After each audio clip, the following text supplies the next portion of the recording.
மீனா கிட்ட மண்டபத்தோட மேனேஜர் சொல்கிறாரு, நான் தான் பணத்தை கொடுத்துட்டேனே, நீ கையெழுத்து போட்டு வாங்கியிருக்கிற தெரியும்ல, இந்த பார் பத்திரத்தை அப்படிங்கிறாரு. அதில் எழுதியிருக்காங்க 2,00,000 வாங்கிட்டதா மீனா கையெழுத்து போட்டு கொடுத்துருக்காங்க. அப்போ பக்கத்தில் நிற்கிறவரும் சொல்கிறாரு, என்னம்மா நீ தான் கையெழுத்து போட்டு கொடுத்துருக்கு? இல்லை சார், நான் படிக்காமல் கையெழுத்து போட்டு கொடுத்துட்டேன். ஏம்மா இவ்வளவு பெரிய தொழில் செய்கிற நீ படிக்காமல் கையெழுத்து போட்டு கொடுக்கலாமா?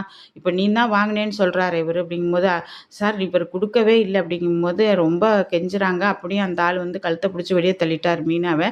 இங்கே வீட்டுக்கு வர்றாங்க. வீட்டுக்கு வரும்போது மீனா வீட்டுக்கு வர்றது தெரியாமையே விஜயா சிந்தாமணி கிட்ட சொல்லிக்கிட்டு இருக்குது, இனிமே அடங்கி வீட்டில் இருப்பா, நீங்கள் செஞ்சது தான் கரெக்டான இது செயல், நீங்கள் செஞ்சது தான் சரி, இனிமேல் அடங்கி வீட்டில் இருந்துட்டு வீட்டிலையே பூ கட்டி விற்றுக்கிட்டு இருப்பா, இன்னும் ஆட்டம் ஆடினா 2,00,000 ஆர்டர் வந்துச்சுண்டு அப்படின்னு சொல்லிட்டு இருக்காங்க.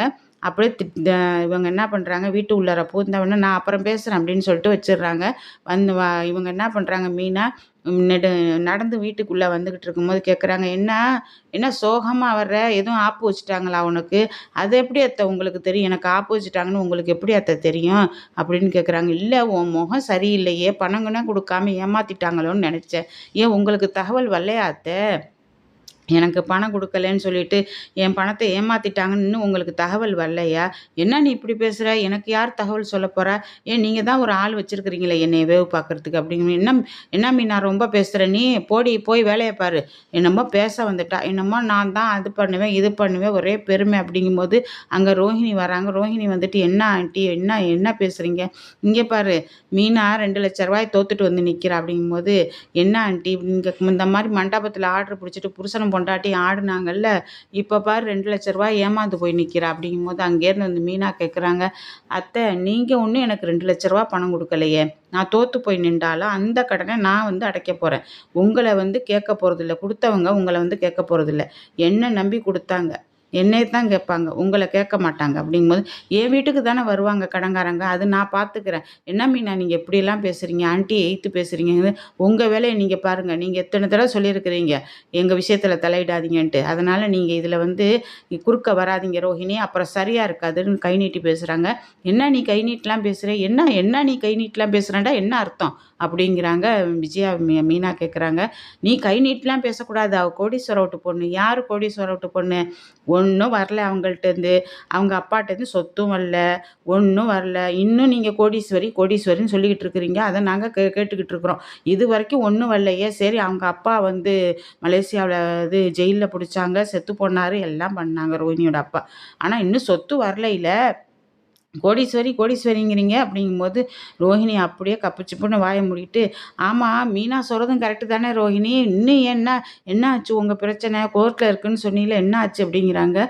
அதெல்லாம் ஒன்றும் தெரியல ஆண்டி. என்ன தெரியலைங்கிற, உங்கள் மாமாவுக்கு ஃபோனை போடு, இப்போ போடு, இவள்கிட்டெல்லாம் நான் பேச்சு வாங்க வேண்டியதாக இருக்குது அப்படிங்கிறாங்க.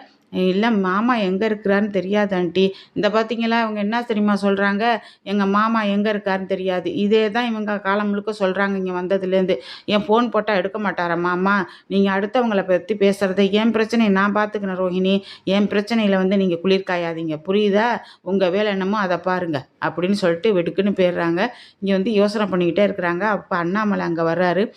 சொல்கிறாரு, என் செல்லாத நோட்டை கொடுத்துட்டான், அவன்கிட்டே திருப்பி கொடுத்துட்டு வந்துட்டேன் அப்படிங்கிறாரு. அப்போ இங்கே யோசனை பண்ணுறாங்க. மீனா என்ன பண்ணுறாங்க, அப்போ இவனுக்கு இந்த மண்டபத்துக்காரனுக்கு நம்ம ஒரு சரியான இது அவனுக்கு புத்தி போட்டோன்னு சொல்லிட்டு வீட்டுக்கு போகிறாங்க. அம்மாட்ட போய் எல்லா விஷயத்தையும் சொல்கிறாங்க. ஏண்டி இவ்வளவு பணத்தை வாங்கிட்டியே, அவர் வட்டி இல்லாமல் கொடுத்துருக்குறாருடி, அந்த இதை காப்பாற்றணும்ல அந்த நாணயத்தை அப்படிங்கும்போது, இருமா நான் ஏதாவது பண்ணுறேன் அப்படின்னு சொல்லிட்டு, அப்படி ரொம்ப முடியலைன்னா நான் சுருதிக்கிட்ட வாங்கி கொடுத்துருவோம்மா அப்படிங்கும்போது சுருதிக்கு ஃபோன் அடிக்கிறாங்க. நான் அம்மா வீட்டில் இருக்க சுருதி, கொஞ்சம் வர முடியுமா அப்படிங்கிறாங்க. ஓகே மீனா நான் வரேன்னு சொல்லிட்டு சுருதியும் போகிறாங்க. என்ன மீனாங்கும்போது எல்லாத்தையும் சொல்லி காமிக்கிறாங்க. அதனால தான் நீங்கள் ராத்திரி ரொம்ப சாடாக இருந்தீங்களா அப்படின்னு கேட்கும்போது, ஆமாங்க மீனா, இப்படியா பண்ணா அவன் பாவி அப்படின்னு கேட்கும்போது, நீங்கள் எனக்கு ஒன்று செய்யணும் சுருதி அப்படின்னு சொல்லுங்கள் மீனா, நான் உங்களுக்கு என்ன உதவி வேணாலும் செய்கிறேன் அப்படின்னு பணம் வேணுமா மீனா அப்படின்னு கேட்கும்போது, இல்லை சுருதி பார்த்துக்கலாம், அவன் கொடுக்கலன்னா நீங்கள் தான் எனக்கு உதவுற மாதிரி, நான் உதவுறேன் மீனா உங்களுக்கு அப்படிங்கிறாங்க. உடனே சுருதிக்கிட்ட சொல்லி ஃபோன் பண்ண சொல்கிறாங்க அந்த மண்டபத்துக்கு. அப்போ சுருதியும் ஃபோன் பண்ணி சொல்கிறாங்க, இந்த மாதிரி எங்களுக்கு வந்து நான் அந்த கல்யாணத்தில் வந்திருந்தேன், அட்டன் பண்ணேன், அந்த டெக்கரேஷன் வந்து நல்லா பண்ணியிருந்தாங்க, அது யாருன்னு கொஞ்சம் சொல்ல முடியுமா? நாங்கள் வந்து அவங்கள்ட்ட அப்பாயின்மெண்ட் வாங்கணும் அப்படிங்கும்போது, இந்த மாதிரி சிந்தாமணி மேடம் தான் பண்ணியிருந்தாங்க, இந்தாங்க அவங்க நம்பருன்னு கொடுக்கும்போது சிந்தாமணிக்கு ஃபோன் பண்ணி பேசுகிறாங்க. நான் இந்த கல்யாணத்துக்கு வந்திருந்தேன், அந்த மண்டபத்தில் வந்து நீங்கள் டெக்கரேஷன் பண்ணியிருந்தீங்கல்ல, அதுக்கு எவ்வளவு மேடம் அப்படிங்கும்போது 2,50,000 வாங்கியிருந்தேன். 2,50,000 மேடம் அப்படின்னு சொல்கிறாங்க. எனக்கும் அதே மாதிரி பண்ணணும். ஆமாம், உங்களை எங்கே பார்க்கலாம் அப்படிங்கும்போது, என்னைய வந்து இந்த மாதிரி இடத்துல பார்க்கலாம் அப்படின்னு அவங்க வீட்டு அட்ரஸை சொல்கிறாங்க. சுருதி என்ன பண்ணிட்டாங்க, சிந்தாமணி பேசுனதை ஃபுல்லாக ரெக்கார்டு பண்ணிட்டாங்க. ரெக்கார்டு பண்ணிட்டு இப்போ போலீஸ் ஸ்டேஷனுக்கு போய் என்ன பண்ணுறாங்க மீனா, இந்த கம்ப்ளைண்ட்டை கொடுக்குறாங்க. அங்கே வந்து அவர் நிற்கிறார், டிராஃபிக் போலீஸ் நிற்கிறாரு. அப்போ சீதா பார்த்துட்டு சீதா சொல்கிறாங்க, இது எங்கள் அக்கா இந்த மாதிரி மாட்டிக்கிட்டா சார் அப்படிங்கும்போது, அப்படியா, யார் அந்த பொம்பளை மாட்டின இந்த மாதிரி சிந்தாமணி அப்படிங்கும்போது, அதே ஃப்ராடு பிடிச்ச பொம்பளை தான், இருங்க இருங்க நான் வச்சு நொறுக்குறேன் அந்த பொம்பளை அப்படிங்கிறாரு.